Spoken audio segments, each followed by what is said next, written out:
Assalamualaikum warahmatullahi wabarakatuh.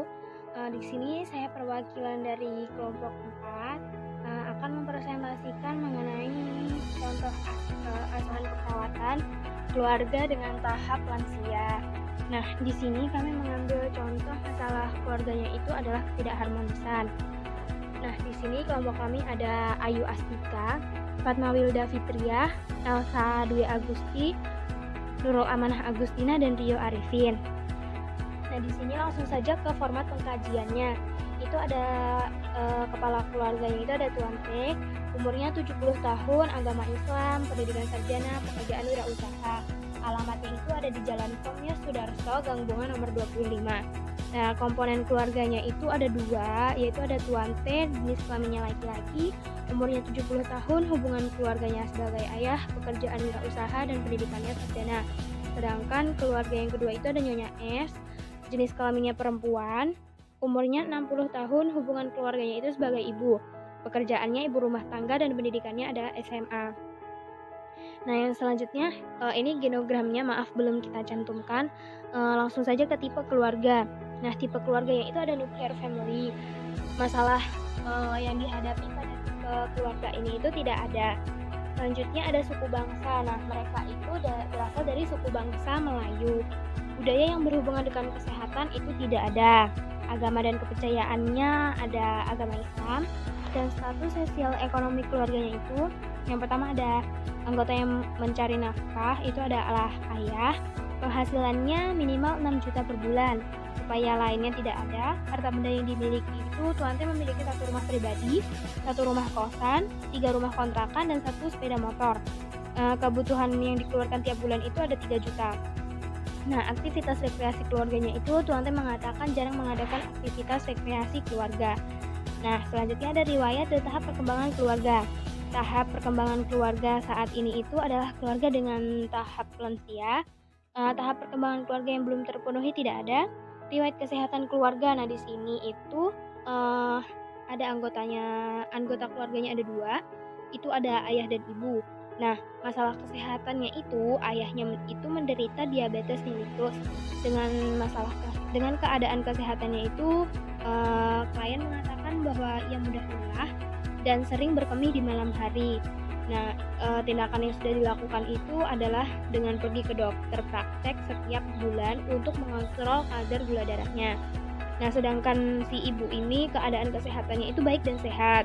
Masalah kesehatannya itu tidak ada, dan ya karena belum sakit makanya belum melakukan tindakan apapun. Sumber pelayanan kesehatan yang dimanfaatkan itu ada rumah sakit dan dokter praktik. Riwayat kesehatan keluarga sebelumnya, Tuan T mengatakan bahwa keluarganya tidak ada yang menderita diabetes seperti dirinya. Nah, ini ada pengkajian lingkungan. Yang pertama itu karakteristik rumah.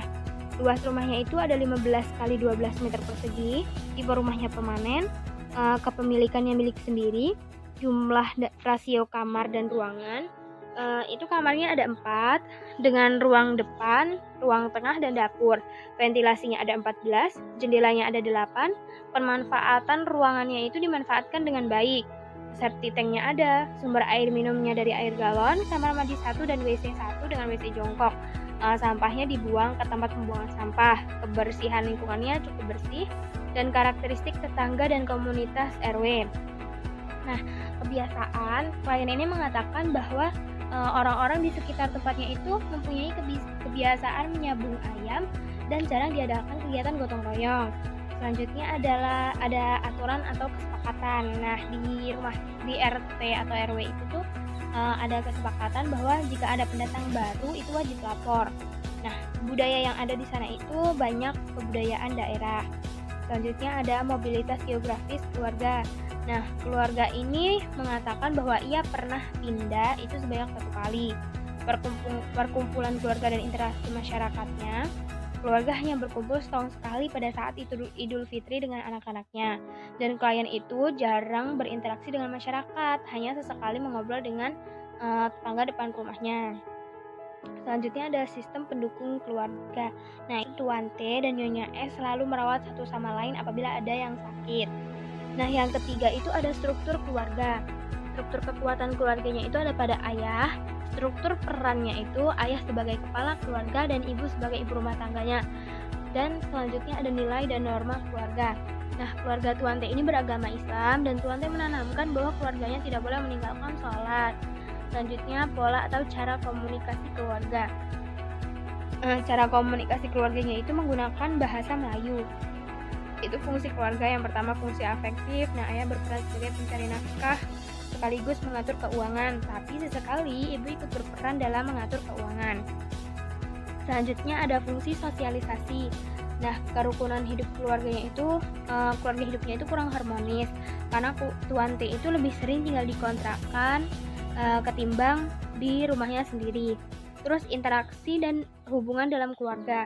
Setiap anggota keluarga itu berinteraksi dengan baik, tapi interaksinya itu tidak langsung tapi melalui telepon. Dan anggota keluarga yang dominan mengambil keputusan tentunya adalah ayah.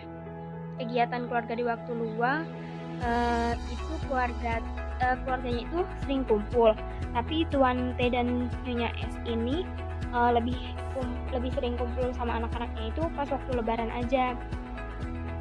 Tapi sesekali anaknya juga nengokin mereka gitu. Terus selanjutnya ada partisipasi dalam kegiatan sosial. Di lingkungan keluarga Tuan T jarang diadakan kegiatan sosial. Selanjutnya ada fungsi perawatan kesehatan, dan ibu itu sangat berperan penting dalam perawatan kesehatan keluarga. Fungsi reproduksinya tentu aja Tuan T dan Nyonya S ini merencanakan sudah tidak memiliki anak karena merasa usianya sudah lansia ya, dan ekonominya itu sangat terpenuhi. Nah, itu ada stresornya, bisa dibaca langsung. Ada stresor jangka pendeknya bahwa Tuan T itu cemas karena penyakitnya itu tadi. Nah, stresor jangka panjangnya itu Tuan T mengatakan sangat tidak menyukai kebiasaan tetangganya yang sabung ayam tadi. Terus ada respon keluarga. Nah, Tuan T itu mengatasi cemasnya dengan membiasakan untuk cek gula darah yang tadi di atas itu yang sudah dijelaskan bahwa Tuan T itu rutin setiap 1 bulan sekali melakukan cek gula darah. Nah, strategi kopinya itu adalah beribadah dan sering membaca zikir. Keadaan gizi keluarganya itu cukup baik ya, karena setiap pagi, siang, dan malam itu terpenuhi gizinya dan baik. Terus harapan keluarganya ya inilah, tentu saja mereka Tuan T berharap bahwa dirinya baik-baik saja. Nah, selanjutnya ada pemeriksaan fisik, ini bisa langsung dibaca. Selanjutnya ada tipologi masalah kesehatan. Nah, ini ada daftar masalah kesehatannya. Ada ancaman, kurang atau tidak sehatnya, defisit. Nah, itu tadi bisa dibaca di slide. Yang selanjutnya ada pengkajian khusus berdasarkan 5 tugas keluarga. Yang pertama, mengenal masalah.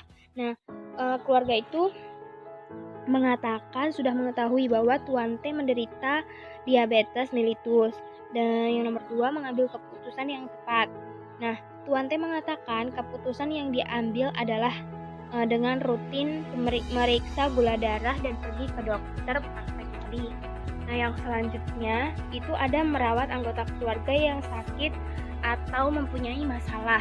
Dan pada pengkajian ditemukan bahwa keluarga itu saling merawat satu sama lain apabila ada keluarga yang sakit. Nah, selanjutnya ada modifikasi lingkungan. Nah, keluarga ini mengatakan bahwa modifikasi lingkungannya itu tempat tinggalnya itu mempunyai kebiasaan yang buruk ya. Tadi itu sabung ayam yang dilakukan oleh tetangga Tuan T. Nah, selanjutnya ada memanfaatkan sarana kesehatan. Dari hasil pengkajian itu ditemukan bahwa keluarga itu sangat memanfaatkan sarana kesehatan dengan baik. Nah, ini dasar masalahnya. Ada data subjektif, data objektifnya. Nah, ini ada scoringnya, maaf kelewat. Nah, bisa langsung dibaca nanti di PPT. Tuh, ada scoring yang masalah pertama, kedua, dan ketiga.